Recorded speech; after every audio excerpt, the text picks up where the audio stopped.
ఆనాటి తెలంగాణ రాష్ట్ర ఏర్పాటు ఉద్యమాన్ని తలపింపజేసే విధంగా తెలంగాణ రాష్ట్ర ఏర్పాటు ఉద్యమ నేత ప్రస్తుత బీఆర్ఎస్ పార్టీ అధ్యక్షులు కేసీఆర్ గారు మరి నిన్నటి బహిరంగ సభ సమావేశం ఏదైతుందో మనందరం గమనించమని చెప్పంటున్నాను. మిత్రుడు విద్యాసాగర్ రావు గారు జిల్లా బీఆర్ఎస్ పార్టీ అధ్యక్షులు, మిత్రుడు కొప్పల ఈశ్వర్ గారు మాజీ మంత్రివర్యులు, సోదరి దావ వసంత గారు మాజీ జిల్లా ప్రజా పరిషత్ అధ్యక్షురాలు, అట్లాగే మా మిత్రులు మాజీ శాసనసభ్యులు సుంకె రవిశంకర్ గారు, మిత్రులు లక్ష్మణస్వరరావు గారు, బాపిరెడ్డి గారు, హరిచరణరావు గారు, శ్రీకాంత్ గారు, సమావేశంలో పాల్గొంటున్నటువంటి వివిధ హోదాల్లో ఉన్నటువంటి బీఆర్ఎస్ నాయకులు మిత్రులందరూ కూడా చెప్పంటున్నాను. అంటే వాస్తవంగా నిన్నటి కేసీఆర్ గారి యొక్క సభ ఇలా మరొక్కసారి కేసీఆర్ ఆనాటి తెలంగాణ రాష్ట్ర ఏర్పాటు ఉద్యమాన్ని తలపింపజేసిందని చెప్పంటున్నాను. ఇలా రాష్ట్రంలో ఏదైతుందో మరో 2 పర్యాయాలు ముఖ్యమంత్రిగా ఈ రాష్ట్రాన్ని జాతీయ స్థాయిలో అంతర్జాతీయ స్థాయిలో నిలబెట్టినటువంటి ఘనత కేసీఆర్ గారికి దక్కితే ఆనాడు మరి కాంగ్రెస్ పార్టీ మరింత మేలైన ప్రభుత్వం ఇవ్వడం జరుగుతుందనేటువంటి ఒక భావన ఆశల పల్లకిలో ప్రజానీకాన్ని ఊరిగింప చేయడంతో సరే మార్పు చేయడం జరిగింది. ఏ మార్పు అయినా కానీ మంచి కోసం జరగాలి. కానీ జరిగిందేంటి?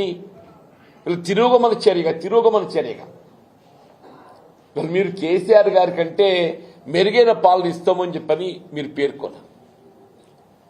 మరి జరుగుతుందేంటి? ఇప్పుడే మిత్రులు ఈశ్వర్ గారు చెప్పిండే మరి దేశంలోనే ఎక్కడ లేని విధంగా అన్నాడు రైతాంగానికి పెట్టుబడి సమకూర్చే విధంగా రైతు బంధు కార్యక్రమాన్ని అమలు చేసి తలబెడితే వీళ్ళు 3 పంటలు కొట్టిండే 3 పంటలు కొట్టి ఈసారి ఏదైతుందో రబీకి సంబంధించి 2వ ఎకరానికి వాళ్ళు ఇస్తా అని చెప్పని పేర్కొంటున్నా చెప్పండి. వీళ్ళ పంటల బీమా పథకం వీళ్ళ ప్రకృతి వైపరీత్యాలతో పంటలు నష్టపోతే రైతాంగాన్ని ఆదుకోవటానికి కొరకు పంటల బీమా పథకం అమలు చేస్తామని చెప్పాను. దాన్ని ఊసేలేదు. భూమి లేని నిరుపేదలకు ఏదైతుందో ప్రోత్సాహకంగా ఎకరానికి 1000 రూపాయలు ఇస్తామని చెప్పిండ. ఆ ఆలోచన అమలు కార్యక్రమం లేదని చెప్పంటున్నాను నేను. వీళ్ళ కళ్యాణ లక్ష్మి ఆడబిడ్డలకు ఏదైతుందో ఒక వరంలాగా కుటుంబాన్ని ఆదుకోవటానికి కొరకు మరి అలాంటి కేసీఆర్ గారు 50,000తో ఆరంభింపజేసి 1,00,000 రూపాయలకు చేరిస్తే దానికి తులం బంగారం జోడిస్తామని చెప్పని పేర్కొంది. తులం బంగారం కాదు కదా, అసలు ఇచ్చే 1,00,000 రూపాయలు కూడా ఏదైతుందో పెళ్లి నాటి ఇవ్వాల్సినటువంటి 1,00,000 రూపాయలు వీళ్ళ ప్రసూతి నాడు ఇచ్చే పరిస్థితి ఎదురవుతుందని చెప్పండి. ఆ ప్రసూతి కూడా అందడం లేదు చెప్పండి. ప్రసూతి సహాయం కేసీఆర్ కిట్ నీకు నిజంగా కేసీఆర్ గారి పేరట అమలవుతున్న కార్యక్రమం నీకు నచ్చకుంటే ఇందిరమ్మ పేరు పెట్టు. కానీ పథకం నిలిపేయడం ఏంటే నాకు అర్థం కాదని చెప్పంటాను నేను. వీళ్ళ గురుకుల ఆశ్రమ పాఠశాలలు వీళ్ళ అల్పసంఖ్యాక వర్గాలకు కానీ బలహీన వర్గాలకు కానీ ఎస్సీ ఎస్టీలకు కానీ వీళ్ళ కేసీఆర్ గారు ఏదైతుందో విద్య యొక్క ప్రాధాన్యత గుర్తించి అందరికీ ఉచితంగా విద్యా బోధన సౌకర్యాలు కల్పింప చేయాలని చెప్పని వీళ్ళ గురుకుల ఆశ్రమ పాఠశాలలు ఏర్పాటు చేస్తే వాటిని నిర్వీర్యం చేసే విధంగా మీరు మౌలిక సదుపాయాల కల్పన లేదు, శాశ్వత భవనాల సదుపాయం కల్పన లేదు, ఫీజు రీయింబర్స్మెంట్ అని చెప్పి అంటున్నాను. 10,000 కోట్లు ఇలా పెండింగ్ బకాయిలు. ఇలా కేంద్ర ప్రభుత్వం విడుదల చేసినటువంటి 276 కోట్లు దాన్ని వినియోగించుకోలేక 25% నిధులు జోడించలేక రాష్ట్ర ప్రభుత్వం మరి మిత్రులు లక్ష్మణ్ కుమార్ గారు ఆయన శాఖ మరి ఏ విధంగా నిర్వహిస్తున్నా ఏంటో ఆయనకే తెలియాలని చెప్పి అంటున్నాను. మరి బెస్ట్ అవైలబుల్ స్కూల్స్ నిరుపేద వర్గాలకు ఏదైతుందో లలిత సమాజం నిరుపేద వర్గాలకు బెస్ట్ అవైలబుల్ స్కూల్స్ అని చెప్పి అంటున్నాను. అడ్మిషన్ చేరిక లేకుండా పోతుందని చెప్పి అంటున్నాను. ఏ ఒక్క కార్యక్రమం కూడా ఇవాళ మేము ఏదైతుందో ప్రజలు కోరుతున్నాయి మార్పు. ఇవాళ మేము కోరే మార్పు కాదు ఇది. ప్రజలు ఏదైతుందో ఈ రేవంత్ రెడ్డి పాలన పోవాలి, కేసీఆర్ గారి పాలన రావాలని ప్రజల్లో నానుడు వచ్చింది. మేము పాలన మార్పు కావాలని చెప్పి కోరుతున్నామని చెప్పినాం తప్ప రేవంత్ రెడ్డి గారి కీడు కోరలే. రేవంత్ రెడ్డి గారి కీడు కోరలే. కేసీఆర్ గారి నోటంటే గాని మా నాయకులు ఎవరి నోటంటే గాని భౌతికంగా రేవంత్ రెడ్డి కీడు కోరలే. ఇదే ముఖ్యమంత్రివే నువ్వు. నీ పాలన అంతా మెరుగుకుంటే మరోసారి అధికారికి వస్తా అని చెప్పుకుంటున్నాం. కేసీఆర్ గారి ఏదితో ఒక ఉద్యమ నేత తెలంగాణ రాష్ట్రాన్ని సాధించిందయా, తెలంగాణ రాష్ట్రాన్ని నువ్వు ముఖ్యమంత్రి అయ్యే అవకాశం లభించిందంటే అది కేసీఆర్ గారి పుణ్యం అని చెప్పంటున్నాను నేను. అన్నాడు వారు ఉద్యమించకున్నట్టు తెలంగాణ రాష్ట్రం ఏర్పడేదా, నువ్వు ముఖ్యమంత్రి అయ్యేటోడివే. నువ్వు ఇదేనానే ఊరి తీస్తావే ఊరి. నిజంగా కూడా చెప్పంటున్నా, ఒక పాలక పక్షంగా ప్రభుత్వం ఏదైతుందో ప్రజాస్వామ్యయుతంగా ప్రతిపక్షాలు బలంగా ఉండాలని కోరుకోవాలి. అటువంటిది ఏదైతుందో వాస్తవాలు మాట్లాడుతుంటే దాన్ని భిన్నంగా విమర్శనాత్మకంగా నువ్వు మేడిగడ్డ సందర్శించినవా. నేను కేసీఆర్ గారు ఏదైతుందో జగిత్యాల పర్యటన సందర్భంగా ప్రజా ఆశీర్వాద సభ అంత గొప్పగా జరుగుతుంటే నువ్వు జీర్ణించుకోలేక ఏదో నిద్ర లేచినట్టు నటించటం. మేడిగడ్డ కురింగిపోయింది. ఎన్నడు కురింగింది? 30 మాసాలైంది. 2 పిల్లలు కురింగినాయి. దాన్ని నిర్మాణం చేసింది ఎవరు? L and T public undertaking. అది అసలు నిజంగా ఎల్ఎన్టీకి అంతర్జాతీయ స్థాయిలో గుర్తింపు ఉంది. అది ఎవడు చెప్తే ఏంటోడు కాదాళ్ళు. ఎల్ఎన్టీ నిర్మాణ సంస్థ అనేది ఏదైతే ఉందో అంతర్జాతీయంగా గుర్తింపు పొందింది. అది ఎవరి సలహాలు సూచన చేస్తే అది తప్పులు చేసేటువంటి సంస్థ కాదు. అది సరే పిల్లలు కుంగినాయి, దురదృష్టం. అది అవి మరమ్మతు చేసుకుంటూ 400 కోట్లు అవుతాయి. ఎక్కువ మరమ్మతు చేసుకుంటూ 400 కోట్లు అవుతాయి. 30 మాసాలు గడిచింది. ఎన్డీఎస్ఏ జాతీయ సంస్థ ఏదైతుందో వాళ్ళు సంవత్సర కాలం దాన్ని నార్చిండ్రు, పెండింగ్ పెట్టిండ్రు. వాళ్ళు రిపోర్ట్ ఇచ్చి సంవత్సర కాలం గడిచిందే. దాని పునర్నిర్మాణం ఈ పాటికి అయిపోయేది ఉండే. అని చెప్పి అంటున్నాను. నువ్వు ఎంతవరకు కేసీఆర్ గారిని ఒక దోషిగా నిలబెట్టే ప్రయత్నం తప్పేదైతుందో ఈ తెలంగాణ రాష్ట్ర భవిష్యత్తు అని చెప్పండి, జీవన ఆధారం. మేడిగడ్డ ఇవాళ ఏదైతుందో ఈ తెలంగాణ రాష్ట్ర భవిష్యత్తు జీవన ఆధారం అని చెప్పంటాడు. స్థానాలు మేము కూడా మాట్లాడినాం. ఇప్పుడు ప్రాణహిత నదీ జలాలు తుమ్మడేటి వద్ద నిర్మాణం చేసే అవకాశం ఉంటే నిర్మాణం చేయాలని చెప్పినమే. కేసీఆర్ గారు ఏదైతుందో మహారాష్ట్ర ప్రభుత్వంలో ఒప్పందంలో భాగంగా 145 మీటర్లతో ఒప్పందం వారే కుదిర్చిండ్రు. కేసీఆర్ గారే, నువ్వు చేసింది కాదు. అలా మనం ఆశించిన జలాల లభ్యత పొందలేకపోతున్నామని చెప్పని దిగువ 100 మీటర్లకు వచ్చిందా. 10,000 కట్టి నీళ్లు పెట్టిన పొయ్యన్నట్టు ఏదైతుందో మొత్తం లిఫ్ట్లు నీకు సిద్ధంగా ఉన్నాయి. నీ నిజంగా చిత్తశుద్ధి ఉన్నట్టయితే మొన్నటి ఎన్నికల ప్రణాళికలో కాంగ్రెస్ పార్టీ తుమ్మడేటి వద్ద బ్యారేజ్ నిర్మాణం చేస్తామని చెప్పిందా. ఆ 140 మీటర్లలో బ్యారేజ్ నిర్మాణం చేసి మరి జలాలు తరలించి సుందీలో పట్టుకొస్తే ఒక లిఫ్ట్ తో వస్తున్నాయి కదా. 3 ఏళ్లు గడుస్తుంది, 30 మాసాలు గడుస్తుంది. 3 ఏళ్లు 30 మాసాలు గడుస్తుంది. నువ్వు ఎందుకు నిర్మాణం చేయలేకపోయినవే? అదే కేసీఆర్ గారు ఏదైతుందో తెలంగాణ రాష్ట్ర భవిష్యత్తు జీవనాధారం అని చెప్పని భావించి ప్రాణహిత నదీ జలాల వినియోగానికి ఏదైతుందో ఉన్న పరిష్కార మార్గం 100 మీటర్ల ఎత్తుతోనైనా ఒక 2 లిఫ్ట్లు అదనంగా మనపై భారం పడుతుంది. అయినా కానీ పుష్కలంగా నీరు లభిస్తుందా? 300 టీఎంసీలు భావిస్తూ 300 టీఎంసీ కాదు కదా, అసలు 1000 టీఎంసీ లభిస్తాయి. 1000 టీఎంసీ లభిస్తాయని చెప్పండి. దాని మరమ్మతు లేదు. ఓ 2 ఏళ్ళు ఏదైతే ప్రకృతి సహకరించింది అదృష్టం అని చెప్పంటాను నేను. రేపు ప్రకృతి సహకరించక అది ఎల్లినో ప్రభావం ఏదో చెప్తుంది వాతావరణ సూచికలు. అప్పుడు ఏమైతే తెలంగాణ రైతాంగం పరిస్థితి? దానికి ఎవడు జవాబుదారుడో చెప్పండి. నువ్వు కాదా అని చెప్పంటాను నేను. నువ్వు ఎంతవరకు ఏది ఇస్తుందో నువ్వు ఆంధ్ర తొత్తుగా పోలవరం ప్రాజెక్టు నిర్మాణానికి తోడ్పడే విధంగా చెప్పంటాను నేను. మొదటి నుండి కూడా రేవంత్ రెడ్డి గారు ఏదైతుందో సీమాంధ్ర నాయకుల చేతిలో ఏదైతుందో ఆయన ఒక కీలు బొమ్మ అని చెప్పంటాడు. ఆయన 2015లో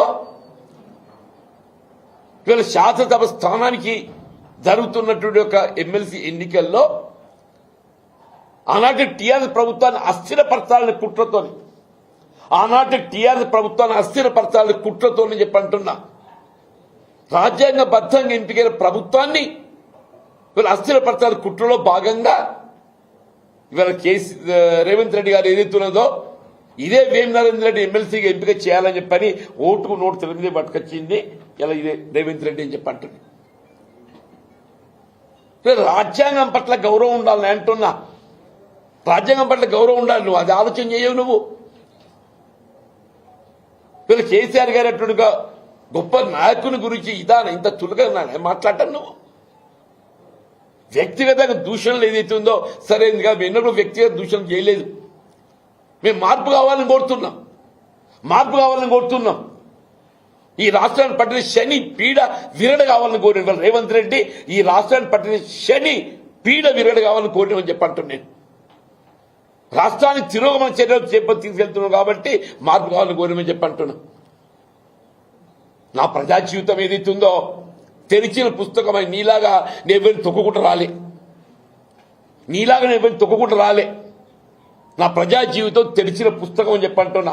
1981లో 30 సంవత్సరాల వయస్సులో పంచాయతీ సమితి అధ్యక్షుడు ఎంపికైతే ఆ ఉమ్మడి కరీంనగర్ జిల్లాలో 14 మంది పంచాయతీ సమితి అధ్యక్షులు ఉంటే 13 కాంగ్రెస్లో చేరిండ్రు. 14 పంచాయతీ సమితి అధ్యక్షులు ఉంటే 13 కాంగ్రెస్లో చేరింది. నేను ఒక్కరిని కాంగ్రెస్లో చేరలేదు. అధికార పార్టీ లాలూచీకి లొంగనటువంటి వాడిని నేను ఒక్కరిని మాత్రం చెప్పంటున్నా. ప్రతిపక్ష నిలబడేది ఇస్తుందో నేను ముందు పోయినని చెప్పంటున్నాను. ఎన్టీ రామారావు ప్రభుత్వ హయాంలో ఏదైతుందో భాస్కర్ రావు గారిని ఎప్పుడైతే మంత్రివర్గంకి తొలగింప చేయడం జరిగిందో నేను ఆనాడు ఏదైతుందో నా మంత్రి పదవి నేను రాజీనామా చేసిన నన్ను తొలగించలే. నా మంత్రి పదవి రాజీనామా చేసేది ఇస్తుందో భాస్కర్ రావు గారిని మంత్రివర్గంకి తొలగించడం ఏదైతుందో ఇది సరైన నిర్ణయం కాదు అని చెప్పని భాస్కర్ రావు గారి పక్షాన్ని నిలబడ్డని చెప్పంటాను. నేను కాదా, కాంగ్రెస్ పార్టీ నిలబడ్డది, ఇందిరాగాంధీ నిలబడ్డది, కాంగ్రెస్ పార్టీ నిలబడ్డది. కానీ భాస్కర్ రావు గారిని తొలగించడం ఏదైతుందో అప్రజాస్వామ్యం అని చెప్పని కాంగ్రెస్ పార్టీ మద్దతు నిలబడ్డదని చెప్పంటున్నా. రేవంత్ రెడ్డి తెలుసో తెలియదు. అది భాస్కర్ రావు గారికి తదుపరి కాలంలో పార్లమెంట్ సభ్యుడిగా అవకాశం కల్పించేది కాంగ్రెస్ పార్టీ. నాదేళ్ల భాస్కర్ రావు గారికి తదుపరి కాలంలో పార్లమెంట్ సభ్యుడిగా ఖమ్మంకి వెళ్ళేది అవకాశం కల్పించేది కాంగ్రెస్ పార్టీ. నేను చట్టాల గురించి మాట్లాడడం లేదు, రాజ్యాంగం గురించి మాట్లాడడం లేదు. రాజ్యాంగం గురించి మాట్లాడితే 84లో ఏదైతుందో అసలు పార్టీ ప్రేమలో చట్టమే లేదు. 84లో పార్టీ ప్రేమలో చట్టమే లేదు. పార్టీ ప్రేమలో చట్టం అమలుకి వచ్చింది ఎన్నడూ 85లో వచ్చింది రాజీవ్ గాంధీ గారు ప్రధానమంత్రి అయిన తర్వాత. అయినప్పటికీ ఏదైతుందో ఆంధ్ర ఉమ్మడి ఆంధ్రప్రదేశ్ శాసనసభ రద్దయిన తర్వాత నవంబర్ 1984 ఉమ్మడి ఆంధ్రప్రదేశ్ శాసనసభ రద్దయింది. ఇది రద్దయిన తర్వాత డిసెంబర్లో ఏదైతుందో పార్లమెంట్ ఎన్నికలు వస్తే పెద్ద చొక్కారావు గారు పార్లమెంట్ సభ్యుడిగా కాంగ్రెస్ పార్టీ అభ్యర్థి పోటీ చేస్తే ఏదైతుందో మేమందరం కాంగ్రెస్ పార్టీ మద్దతు తెలిపని చెప్పంటాం. నీలాగా అప్రజాస్వామికంగా రాజ్యాంగ నిబంధనలు ఉల్లంఘించి కాదు, రాజ్యాంగం పట్ల గౌరవం ఉన్నటువంటి ఒక నిబద్ధత గల నాయకుడిగా మా ప్రజా జీవితం కొనసాగిందని చెప్పంటున్నా. మేము ఆనాడైనా ఈనాడైనా ఎన్నడైనా రాజ్యాంగ నిబంధనలు కట్టుబడి మా ప్రయాణం కొనసాగిందని చెప్పంటున్నా. 2014లో నేను ఒక్క శాసనం తప్పినాయా. మొత్తం 3 ఉమ్మడి జిల్లాలలో కరీంనగర్, నిజామాబాద్, ఆదిలాబాద్ ఉమ్మడి జిల్లాలలో ఎంపికైన ఒక సభ్యుడు విఠల్ రెడ్డి గారు బీఆర్ఎస్ లో చేరితే నేను ఒక్కరిని మిగిలినని చెప్పంటున్నాను. 2019లో శాసన మండలి సభ్యుడికి ఎంపికైనాడు ఏదైతుందో అసలు పార్టీ పేరు చట్టమే అర్థం కాదు. నేను ఏకైక సభ్యుడి కాబట్టి అయినా కానీ ఒక నిబద్ధత గల నాయకుడిగా నేను ఎంపీ కావడం తోడ్పడ్డది కాంగ్రెస్ పార్టీ కాబట్టి అని నేను శాసన మండలిలో నేను ఉంటే పోరాటం చేసిన అని చెప్పంటాను. ఇవాళ ఏదైతుందో నేను 4 దశాబ్దాలు కాంగ్రెస్ పార్టీ బలోపేతం కోసం ప్రయత్నం చేసి పోరాటం చేస్తే ఇవాళ నేనే నా కార్యకర్త నా గురించి మాట్లాడతాడా. నేను 4 మున్సిపల్ చైర్మన్ కావడం తోడ్పడ్డా. మీరందరూ సజీవ సాక్షులు. ఇలా జగిత్యాల మున్సిపల్ 4 మున్సిపల్ చైర్మన్లు అయినా 4 మున్సిపల్ చైర్మన్ కావడానికి తోడ్పడ్డా చెప్పంటున్నా. ఒక 10 మంది జడ్పీటీసీలు ఎంపీపీలు అయిందని చెప్పంటున్నా. ఒక 100 మంది మున్సిపల్ కౌన్సిలర్స్ అయిందని చెప్పంటున్నా. ఒక 100 మంది ఎంపీటీసీలు అయిందని చెప్పంటున్నాను. మొత్తం తెలంగాణ రాష్ట్రంలో అంటే నేను తోడ్పడ్డా అత్యధికంగా ఏదైతుందో ఇవాళ ద్వితీయ శ్రేణి నాయకత్వం ఏదైతుందో ఎదిగొచ్చింది ఎక్కడ అని చెప్పంటే చికిత్స నియోజకవర్గం నీలాగా తొక్కకుండా కాదయా, నేను ప్రోత్సహించుకుంటూ వచ్చిన మెట్టు ఎక్కుకుంటూ వచ్చిన అని చెప్పి అంటాను నేను. ఇవాళ విమర్శనే ఇవాళ సమాధానం కాదు, నిర్మాణాత్మకంగా వ్యవహరించాలంటాను. నువ్వు వచ్చినావు నాయన మేడిగడ్డకు, ఏదో నాయన అది నిర్మాణం చేస్తావు అని చెప్పి దాని సంగతి చెప్పరా నాయన. అసలు మేడిగడ్డ నిర్మాణం ఏం చేయబోతున్నావు ముందు అది చెప్పు. అది పునర్నిర్మాణం ఎప్పుడో చేయబోతావు చెప్పు అని చెప్పి అంటాను నేను. 30 మాసాలు గడిచిందే, సాయిల్ టెస్టింగ్ ఇంకా 6 నెలలు అంటుండే. సాయిల్ టెస్టింగే 6 మాసాలు అంటుండు. అంటే 6 మాసాలు చివరికి అయిపోతే డిసెంబర్ జనవరి వస్తుంది. తదుపరి డిజైన్స్ రూపొందిస్తాడు. నువ్వు ఎప్పుడు పునర్నిర్మాణం చేస్తావు? ఎప్పుడు తెలంగాణ రాష్ట్ర భవిష్యత్తు? నీకు అసలు చిత్తశుద్ధి ఉందా? ఇవాళ ఏదైతే మేడిగడ్డ కాళేశ్వరం ప్రాజెక్ట్ ఏదైతుందో కేవలం తెలంగాణ రాష్ట్రానికి పరిమితం కాదు, అంతర్జాతీయ స్థాయిలో బహుళార్థ ప్రాజెక్ట్ ఏదైతుందో ఎత్తిపోతలు ఇవాళ ఉన్నది ఏదైతుందో ఈ కాళేశ్వరం ప్రాజెక్ట్ అని చెప్పంటారు. నువ్వు నిజంగా 9 మీద కడితే కట్టున్నావు, నీకు చేత కాదు. ఇలా మళ్ళీ భవిష్యత్తులో ఏదైతుందో ఇలా మేడిగడ్డ పునర్నిర్మాణం చేయబడాలంటే నీ చేత ఐదో కామో తెలియదు కానీ కేసీఆర్ గారి యొక్క నాయకత్వం లోపల యావత్ తెలంగాణ రాష్ట్రానికి జీవనాధారమైనటువంటి యొక్క మేడిగడ్డ బ్యారేజ్ పునరుద్ధరణ చేసి యావత్ తెలంగాణ రాష్ట్ర సస్యశ్యామలమయ్యే విధంగా సాగునీరు త్రాగునీరు అందింపజేయటం బీఆర్ఎస్ పార్టీ కేసీఆర్ గారితో మాత్రమే సాధ్యమవుతుందని చెప్పి పేర్కొంటామని చెప్పి అంటున్నాను. నేను చెప్పిన హైదరాబాద్కు వచ్చిందే. హైడ్రా అంటే ఏదైతుందో ఎవడైనా చెరువులు ఆక్రమించి ఉన్నోడు భవనాలు నిర్మాణం చేసే వాని తొలగించవా? వాని జోలికి ఓడు, ఎవడు గరీబ్ ఓడున్నాడు వాని తొలిగి పోతాడని చెప్పి అంటున్నాను. వీళ్ళు మూసి ప్రక్షాళన చేయలేను ఆయన, మూసి ప్రక్షాళన చేయి. ఆ మూసి ప్రక్షాళన మాట్లాడాడు. మూసి సుందరీకరణ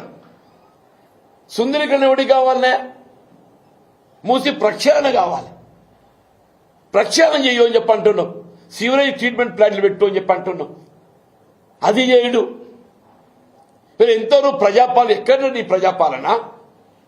వీళ్ళ ప్రజాపాలన అనే నెపంతోనేది ప్రజానీకాన్ని వంచే ప్రయత్నం చేస్తుంది. ప్రజాపాలన అనే నెపంతోని ప్రజానీకాన్ని వంచే ప్రయత్నం చేస్తున్నారని చెప్పి అంటున్నాం. వీళ్ళు మహిళలకు ఏది ఇచ్చిందో ఉచిత రవాణా సౌకర్యం సంతోషం, మీ వెల్కమ్ ఇట్. మరి రాష్ట్ర రోడ్డు రవాణా సంస్థ కార్మికులు ఏదైతే ఉందో రేపు మరి సమ్మెబాట ఎందుకు పోతున్నాయా? రాష్ట్ర రోడ్డు రవాణా సంస్థ కార్మికులు ఏదైతే ఉందో ఈ అర్ధరాత్రి నుండి ఏదైతే ఉందో సమ్మెకు పోబోతున్నారు. అన్నాడు కేసీఆర్ గారు ఏదైతున్నదో రాష్ట్ర రోడ్డు రవాణా సంస్థలో ప్రభుత్వం విలీనం చేసుకొని ప్రభుత్వ ఉద్యోగస్తులతో సమానంగా వాళ్ళ వేత భత్యాలు పీఆర్సీ కల్పిస్తా అని చెప్పాను అన్నాడే.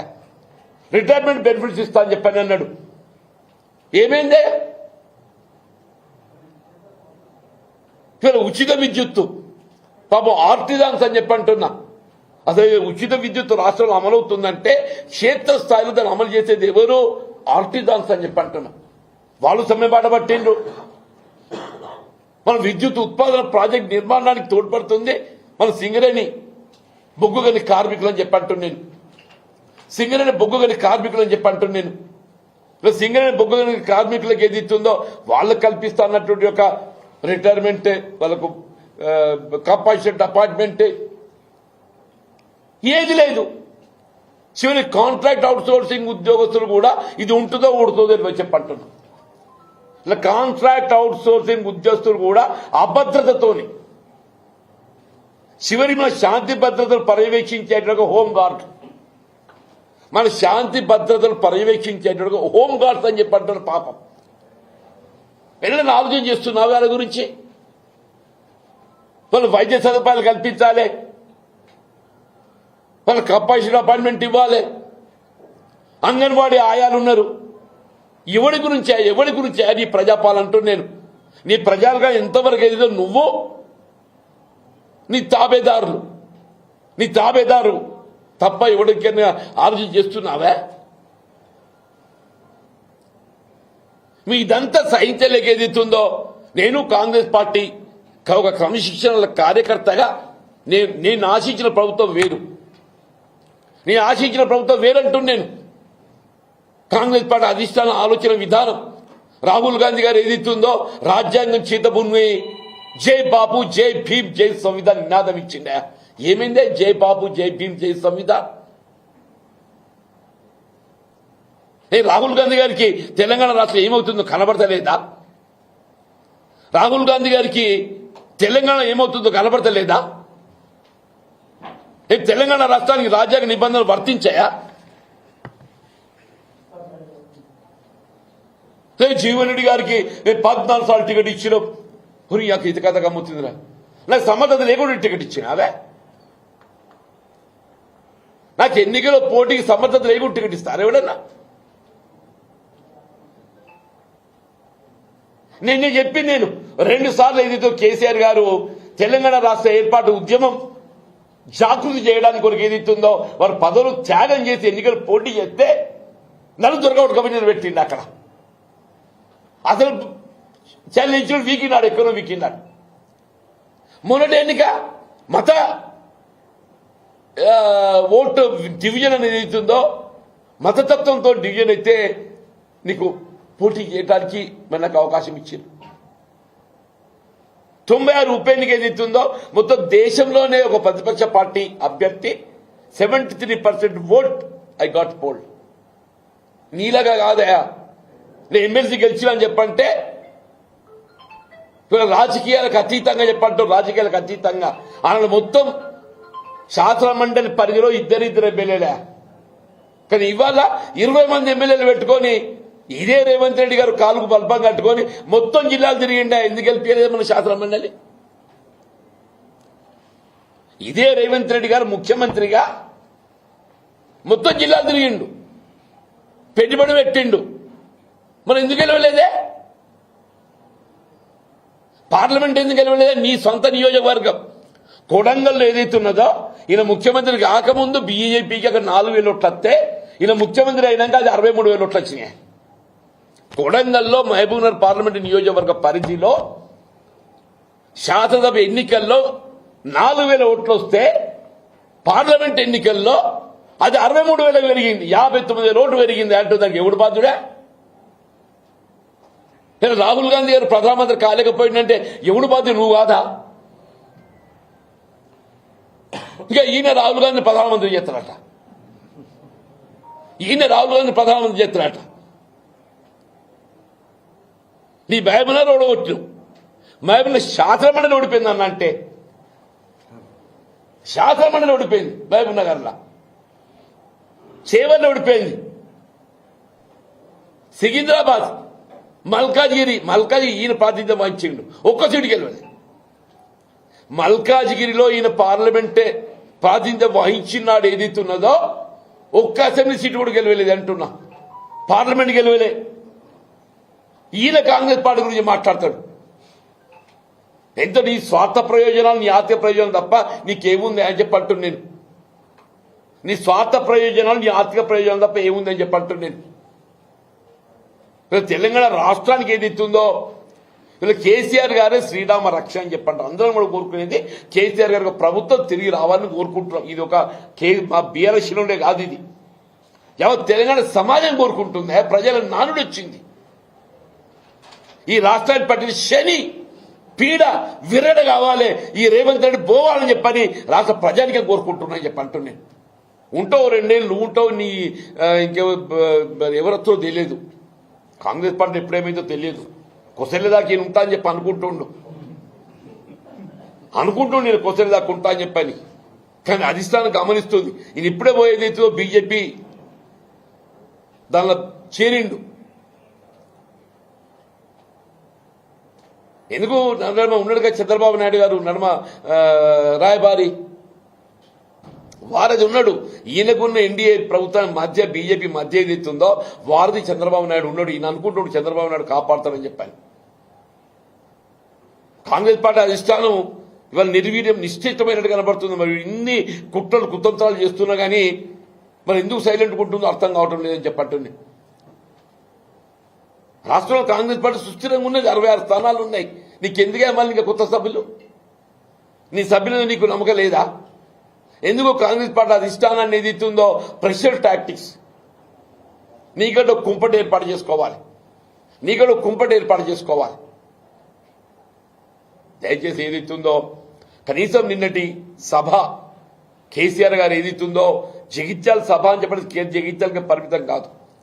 వాస్తవం నిన్నటి సభ దీని అంత పెద్ద ఎత్తున మరి కేసీఆర్ గారి అభిమానులు ఎవరు ఊహించిన దానికంటే ఏదైతుందో వీళ్ళ పెద్ద ఎత్తున ఊహించిన దానికంటే పెద్ద ఎత్తున అని చెప్పి యావత్ తెలంగాణ సమాజం మొత్తం టీవీల ముందు కూర్చున్నారే. జగిత్యాల రోడ్ల మీద ఎట్లయితే ఎల్ఈడీల ముందు కూర్చున్నారో ఆ 8 గంటల సమయం లోపల ఎప్పుడు కేసీఆర్ గారు మాట్లాడతారు, ఏం మాట్లాడతారు, మా భవిష్యత్తు ఎట్లా నిర్దేశిస్తారు, మాకేం ప్రణాళిక ఇస్తారు అని ఆలోచిస్తూ మొత్తం టీవీల ముందు కూర్చున్నారా.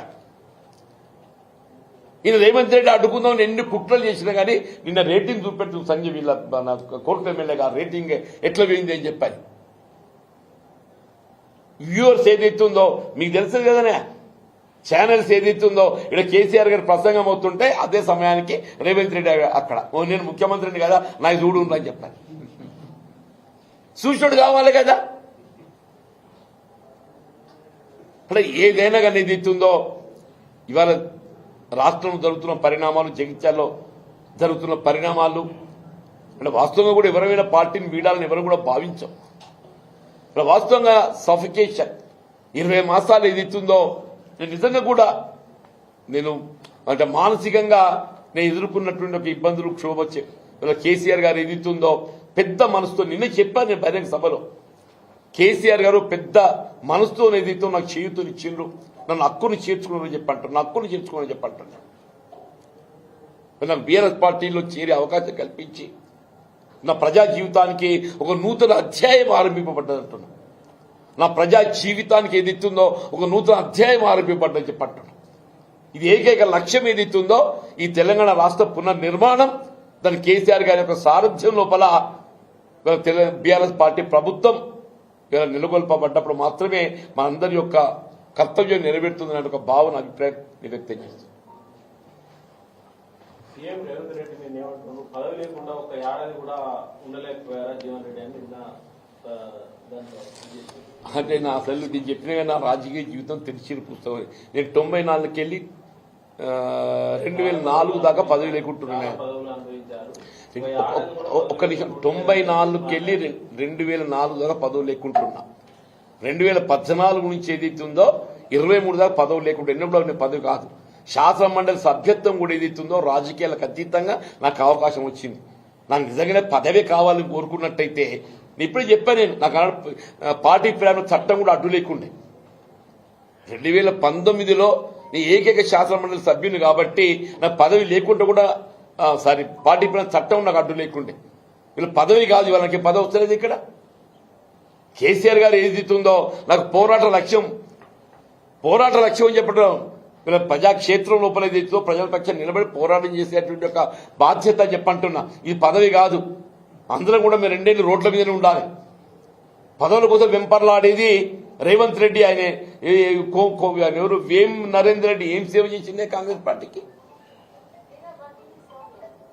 వేం నరేందర్ రెడ్డి అనే అతడు ఏదైతుందో కాంగ్రెస్ పార్టీకి ఏం సేవ చేసిందని చెప్పట్టు నేను. ఇవాళ రేవంత్ రెడ్డి గారికి ఒక వ్యక్తిగత సహాయకుడు, ఆ చిన్నారెడ్డి గారికి ఇచ్చేది ఉంటే నేను అడగలే రాజ్యసభ. మీకు తెలుసో తెలియదు నాయన, నేను ప్రభుత్వం ఏర్పడ్డ నాడు కూడా నాకు మంత్రి పదవి కావాలని చెప్పి నేను ఢిల్లీ పోలే. రాష్ట్రంలో కాంగ్రెస్ ప్రభుత్వం ఏర్పడ్డ నాడు కూడా ఎవరైనా మంత్రి పదవి కావాలని చెప్పారంటే కాంగ్రెస్ పార్టీ అధిష్టానం ఢిల్లీలో ఉంటుంది కదా, నేను పోలే ఢిల్లీకి. పిసిసి అధ్యక్ష పదవి కొరకు కూడా నేను ఢిల్లీ పోలే. పిసిసి అధ్యక్ష పదవి నా పేరు ప్రకటింపబడి ఇదే పెట్టుబడిదారుల కుట్రతో ఎప్పుడైతే అది నిలిపివేయబడడం జరిగిందో నేను మళ్ళీ ప్రయత్నంలో భాగంగా నాకు కావాలని చెప్పి ఢిల్లీ పోలే. వీళ్ళ అవకాశాలు ఏదైతుందో సమర్థతతో వస్తాయని అనుకోండి, నేను అవకాశాలు సమర్థతతో వస్తాయని అనుకున్నా. ఇక్కడ కుట్రపూరితంగా ఏదైతుందో ఇలా రేవంత్ రెడ్డి గారు లాంటి వాళ్ళు ఏదైతుందో ఇవాళ పదవుల కోసం కాదురా నాయన, ఆత్మగౌరవం లేకుండా చేసిండు. వీళ్ళ ఆత్మ గౌరవం ఆత్మ అభిమానం కొరకు ఏదైతుందో నేను బయటకు వచ్చినా చెప్పంట. నాకు ఆత్మ గౌరవం ఆత్మ అభిమానం ప్రధానం అని చెప్పంటున్నా. పదవులు కాదు. పదవులు వెంపర్లాట రేవంత్ రెడ్డి గుట్టానే తెలుగుదేశం పార్టీ ఇలా తెలంగాణ రాష్ట్రం అధికారం రావటం సాధ్యం కాదు. అది తెలుసు. ఏం చేయాలి అధికారం రావాలంటే ఓ స్కెచ్ గీసిండు. ఎవరు? చంద్రబాబు నాయుడు గారు. ఆయననే ఇంకో ఈయన తొమ్మ చూపెట్టిండు. ఇంకో నువ్వు ఈ బాట ఓరా నాయన. ఎవడైనా ఎమ్మెల్యే రాజీనామా చేస్తే ఎవరికి ఇస్తారా? స్పీకర్కి ఇస్తాడు. ఎవరికి ఇవ్వాలి? ఈయన ఎవరికి ఇచ్చిండు? చంద్రబాబు నాయుడికి ఇచ్చి ఆయన మంచిగా దాన్ని భద్రంగా ఫ్రిడ్జ్లో తాళం వేసి పెట్టిండు. ఇవాళ టీడీపీ శాసనసభ్యుడిగా శాసనసభలో కొనసాగుతూ Congress party organization working president. ఇగో ఇది చూడండి. ఈయన శాసనసభ సభ్యత్వం ఆమోదింపబడలేదు. స్పీకర్ గారికి దాన్ని ప్రతిపాదించలేదు, రెఫర్ చేయలేదు. కాంగ్రెస్ పార్టీ అధిష్టానం ఏదైతే ఉందో టీడీపీ సభ్యునికి ఏదైతే ఉందో కాంగ్రెస్ పార్టీ కార్యనిర్వాహక అధ్యక్షుడు వర్కింగ్ ప్రెసిడెంట్ ఇచ్చింది. ఇదంతా చంద్రబాబు నాయుడు గారి ఒక స్కీమ్. నా పార్టీ పేరు చెప్పుకోండి, నువ్వు నీకు గుర్తింపు లభించదురా నాయన. ప్రజల గుర్తింపు లభించాలని ఏమైనా ఉంటే కాంగ్రెస్ పార్టీకి ఉంటుంది. కేసీఆర్ గారు ఉద్యమ నాయకుడు, ఏదైనా ఉద్యమ ప్రదాత ఇచ్చిందని చెప్పి అనుకుంటే గుర్తిస్తే సోనియా గాంధీ గుర్తిస్తారు. నువ్వు ఇక్కడికి కాదు అక్కడ పోరా అని చెప్పని స్కెచ్ గీసి ఇది అదే స్కెచ్ నడుస్తుంది. పదవుల వెంపర్లాట నాకు కాదు, రేవంత్ రెడ్డికి. ఆయనే చెప్తాడు ఎప్పుడు నేను తొక్కుకుంటూ వచ్చినా అని చెప్పని. నేను ఎవరిని దొక్కలే. నాకు తెలిసిన పుస్తకం అని చెప్పి అంటున్నాను. నేను చెప్పిన 4 మున్సిపల్ చైర్మన్లు కావడానికి నేను తోడ్పడ్డా అని చెప్పని. ఆయన ఇంతమంది మున్సిపల్ చైర్మన్ చేసిండే. అయ్యో, నా జగిత్యాల నియోజకవర్గం లోపల ఏదైతుందో 4 మున్సిపల్ చైర్మన్లు కావడానికి నేను తోడ్పడ్డా. ఓ 10 మంది ఎంపీలు దడిపిడిలు కావడానికి తోడ్పడ్డా. ఓ 100 మంది ఎంపీటీలు కావడానికి తోడ్పడ్డా. ఓ 10 మంది కౌన్సిలర్ కావడానికి తోడ్పడ్డా. నువ్వు ఎంతమంది చేసినవే? మైక్ ఉంది కదా, మాట్లాడడానికి అయిపోతుందా? మైక్ కూడా ఎవడు ఏదైనా మాట్లాడతానంటుంది ఇప్పుడు రేవంత్ రెడ్డి కథ. Thank you. బీసీలకు ఏదైతే మున్సిపల్ చైర్మన్ కానీ ఎంపీపీలు కానీ నష్టపోతున్నారని చెప్పి సవరణ జ్యోతి పేరు బీసీలకు అయితే మున్సిపల్ చైర్మన్ ఎంపీపీలు కానీ మున్సిపల్ చైర్మన్ కానీ బీసీలది వేరే ఓసీలు అనుభవిస్తున్న సవరణ జ్యోతి పేరు గవర్నమెంట్. ఒక ముఖ్యమంత్రి స్థాయిలో వ్యక్తి 317 జీవో ఆర్థిక పరంగా ఎందుకు పేరు కాదు బాబు. నేను కూడా అప్పుడు సభలో ప్రయత్నం చేసినాం, అందరం కూడా ప్రయత్నం చేసినాం. చేశారు, తెచ్చారు. ఎంపీపీలు వాళ్ళు బీసీలు చేశారు, మున్సిపల్ చైర్మన్ కూడా బీసీలకు మళ్ళీ అవకాశం చేసే చట్టం తగు మార్పులు చేయబడే విధంగా ఏదైతే సూచన చేసి మార్పు చేపించగలిగిన బాబు అని చెప్పంటారు. 317 జీవో కూడా మార్చడానికి నా సలహాలు సూచనలు ఇచ్చిన బాబు. నేను అంటున్నాను, నేను సలహాలు సూచనలు ఇచ్చిన, నేను శాసన మండలి వేదికగా మాట్లాడి నేను పాటించేటోడు కావాలి కదనే. పాటించేటోడు కావాలి కదా. అరే అది పాటించేటోడు కావాలి, వాళ్ళ చిత్తశుద్ధి ఉండాలి కదా. ఇప్పుడు ఏమంటే బీసీలను మాట్లాడతా వసంత గారు, ఇప్పుడు కేసీఆర్ గారు ఏదైతుందో సమగ్ర కుటుంబ సర్వేలో ఆనాడు కులగణన చేస్తే బీసీ జనాభా 51% వచ్చిందమ్మా. కేసీఆర్ గారు ఏదైతుందో సమగ్ర కుటుంబ సర్వే వారు కులగణన చేస్తే ఎక్స్క్లూడింగ్ ముస్లిం పాపులేషన్ 51% వచ్చిందమ్మా. మరి ఇదే రేవంత్ రెడ్డి ఏదైతుందో ముస్లిం జనాభా కలుపుకొని 56 వచ్చింది. అంటే అందులో 11% ముస్లిం జనాభా ఉన్నది. అది తీస్తే మన బలహీన వర్గాలకు 5% దెబ్బ కొట్టింది. మన బలహీన వర్గాలకు కేసీఆర్ గారి యొక్క లెక్కల ప్రకారంగా 51% వచ్చింది. రేవంత్ రెడ్డి గారి లెక్క ప్రకారంగా 46% వచ్చింది. ఇంకా ఇది ఆయన చిత్తశుద్ధం అంటూ నేను. ఇంకా ఆయన మాట్లాడతాడు.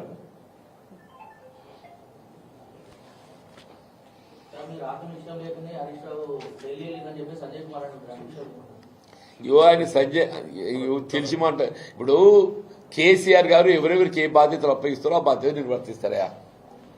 హరీష్ రావు గారికి ఏదైతుందో మరి ఇదే పార్టీ ఫిరాయింపులకు సంబంధించిన అంశం ఏదైతుందో రేపు హైకోర్టులో వాదన రాబోతుంది. ఆ అంశం పైన ఇతర న్యాయ సంబంధించిన అంశాలపై చర్చ మీరందరూ పేపర్ చదివిన కాదా ఇవి వినోద్ కుమార్ గారు వెంపడలేదా ఇవన్నీ పేపర్ చదివిన ఇవాళ మొత్తం పేపర్లో వచ్చింది. హరీష్ రావు గారు స్వయంగా ఏది ఇస్తుందో జగిత్యాల సభాస్థలి పర్యవేక్షించి వారి సలహాలు సూచనలు, కేసీఆర్ గారి యొక్క సభ అంటే ఏ విధంగా ఉండాలి, ఎట్లుండాలి, సభ్యులు ఎట్లకెళ్ళి రావాలి, ఎట్లకెళ్ళి పోవాలి, మైక్ సిస్టమ్ ఎట్లుండాలి, ఎల్ఈడి సిస్టమ్ ఎట్లుండాలి అని మొత్తం అనుభవాన్ని జోడించి ఏదైతుందో ఇదే విద్యాసాగర్ రావు గారు, మన కొప్పులీశ్వరన్న, వసంత గారు అందరూ ఏదైతుందో మొత్తం